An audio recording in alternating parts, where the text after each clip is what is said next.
welcome back to my channel. Welcome to another pregnancy update. It's been a while since I updated you previously. I tried my best to stick to weekly pregnancy updates, but this time life got on the way and I haven't updated you for about 4 weeks. So last update was 28 weeks update, so I need to tell you about my 29th week, 30th, 31st and 32nd, and I'm actually 33 weeks already right now.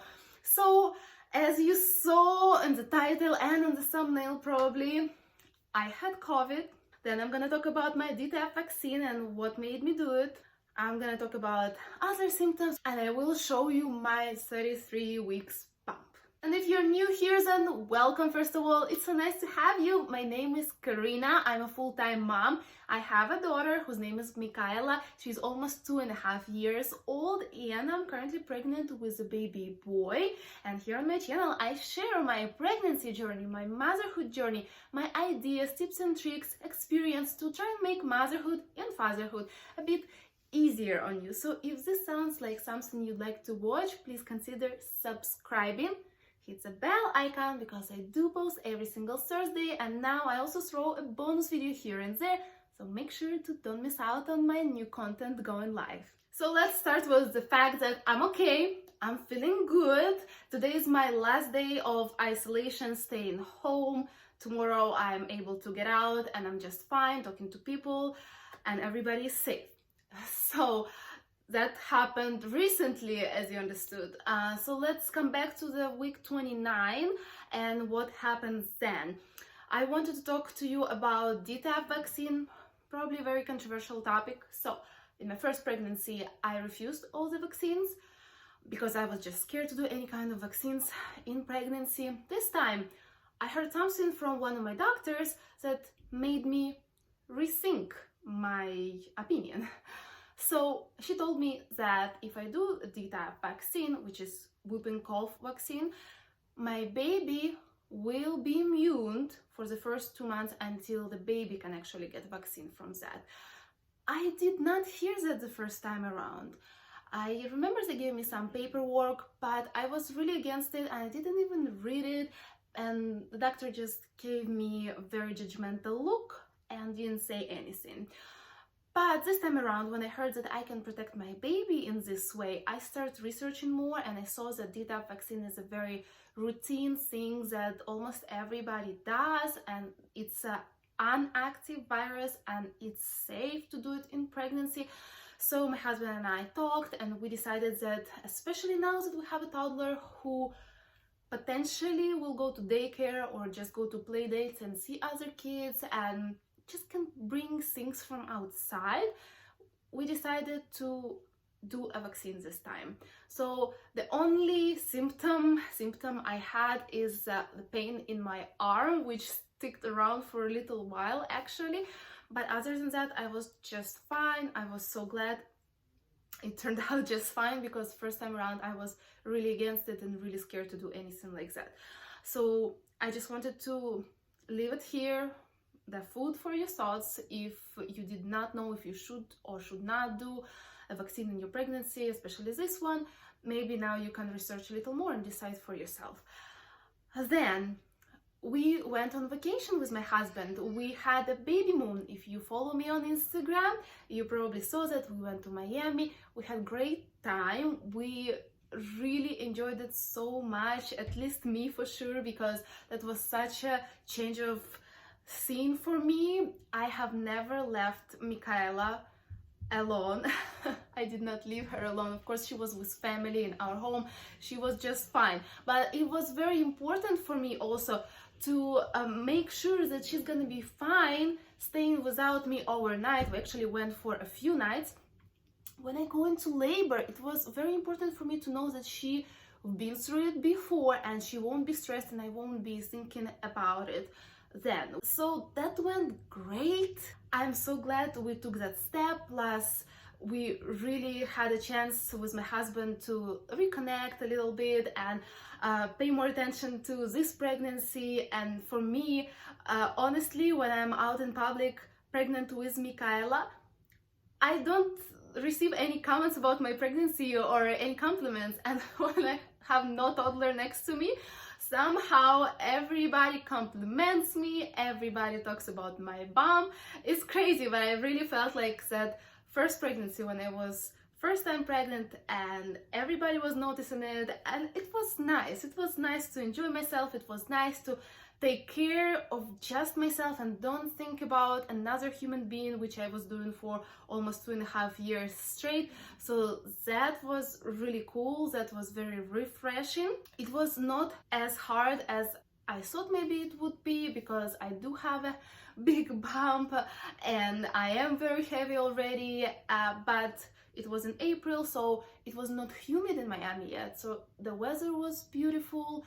Everything went great, so I'm glad we did it. It benefited us in many ways. So we've tackled that, having Michaela without us for a couple of nights. I'm happy. It was a big step, just like we've tackled moving her to this room already. And now we're trying to tackle potty training. But today is the first day, so wish us luck.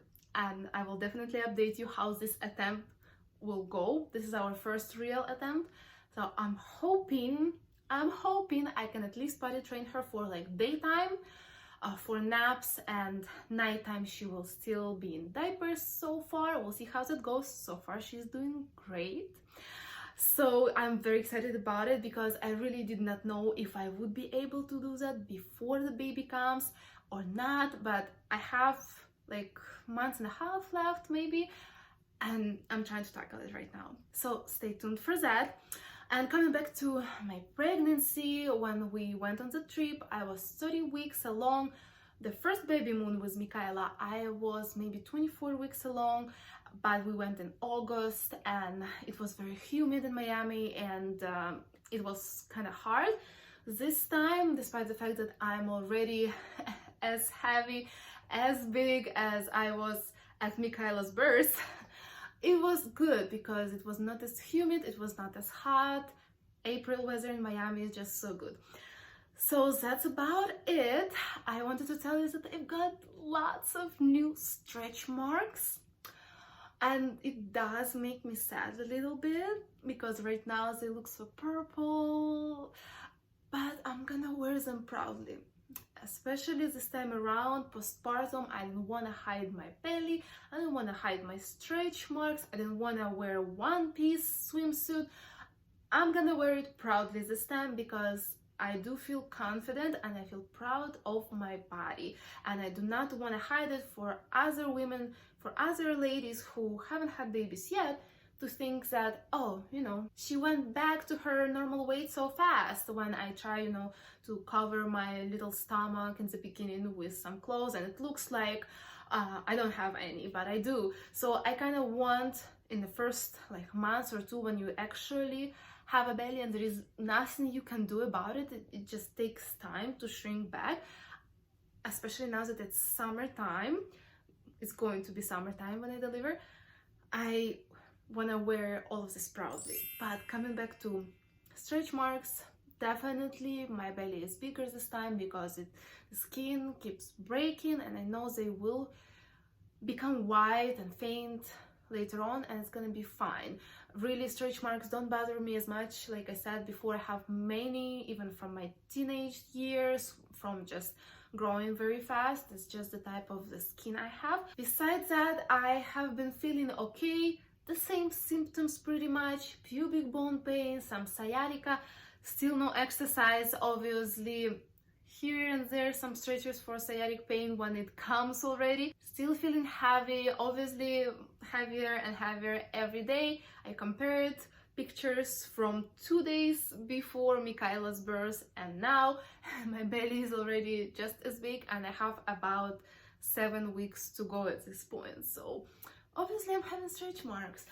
Yeah, and let's get into the most interesting thing, right?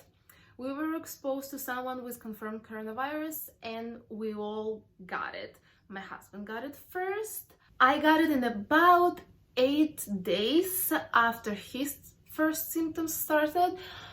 And for me, it was really bad for 24 hours. I had some elevated temperature, which is not even fever yet. It's not like I was checking it all the time. Maybe it was a little fever at some point, but I was not as hot. But the muscle aches, the body aches, and just some kind of feeling miserable. It was really hard, it was hard mentally. Feeling like that was making me cry. I was just unable to do anything, and of course I was sick a million times. Even during this pregnancy I was sick a couple of times, and the way I felt this time, it's really different. But other than that, I've got some congestion and maybe a little bit of not cough, but like coughing because of the congestion. And I really did not think that it would go away so easily. In 24 hours I started feeling so much better, but it did. Luckily I think I'm in the clear now. I'm definitely not feeling 100% yet, but also I am getting more tired and tired every day because of pregnancy, so it's hard to tell. I do still have some of the congestion though, but energy wise it's hard to tell if I'm just still recovering from the sickness or it's just the pregnancy that makes me tired. I'm coming back to napping with Michaela sometimes, probably because of sickness, but also because of pregnancy. I'm definitely slowing down, but there is so many more things I want to do, so I'm hoping that I can still feel that burst of energy, that nesting mode that's gonna kick in soon, and I can get things done. Because like I said, it's only a little over a month, maybe a month and a half left, and like I said, we have some things to tackle with Michaela, like potty training, and then just setting up everything in our room, because baby will be in our room like Michaela was for 2 years, over 2 years. So there is a lot to do, a lot of preparation, and because of our sickness, we had to reschedule our baby shower. I'm glad we found out like a few days before, so we were able to reschedule. Everything was no problem pretty much, so I'm excited for that. Baby shower is coming. I'm definitely gonna do a video about my baby shower gifts and what I added to my registry. Leave all the links for you, especially this time around. I feel that I can give you some advice on what to buy, and then definitely when the baby comes I'll do the newborn must-haves and stuff like that. Stay tuned for that for sure. And what else to tell you guys? It's been a very crazy month. It's exactly a month, 4 weeks since I updated you last time. I haven't seen my doctor for all this month. I had to skip my checkup. Now I'm going every 2 weeks, so I scheduled the checkup the next day I'm able to get out. Have many questions to my doctor, and just to let her know that I did have COVID. And on one hand, you know, I'm kind of glad that I'm gonna be immune when my baby comes, because I do not want to catch it right before having him and potentially not being able to hold him. This is the update. It was a crazy month. I'm glad that I have pre-filmed some videos for you. Those videos that were going live, they've been pre-filmed, and now I need to stock up a little more. I need to pre-film a few more videos for when the baby comes. So like I said, a lot to do. And where are you at your pregnancy journey? What are you up to? Have you experienced COVID during pregnancy? What were your symptoms? Let me know in the comments below. And I need to show you my bump. Like I said, I'm 33 weeks already, so let me show you. Here is my 33 weeks belly. Let me pull this short up, I guess. It's really big, you guys. It's really big. It's a different shape than the belly with Michaela. So this is how it looks right now. I'm planning to ask my doctor if baby is head down yet. I'm scared to try and touch it myself. I know you can't feel it, but I want to make sure what the doctor says. I really hope he's head down and everything is fine. He's kicking a lot, which is great, makes me feel calm. But yeah, this is the 33 weeks belly. About 7 more weeks to go, 6 or 7 weeks to go, maybe more, who knows. And if you like this update, make sure to give it a like. It helps me a lot. And subscribe to my channel, hit the bell icon. I want to wish you to have an easy pregnancy, and I'll see you next week. Bye.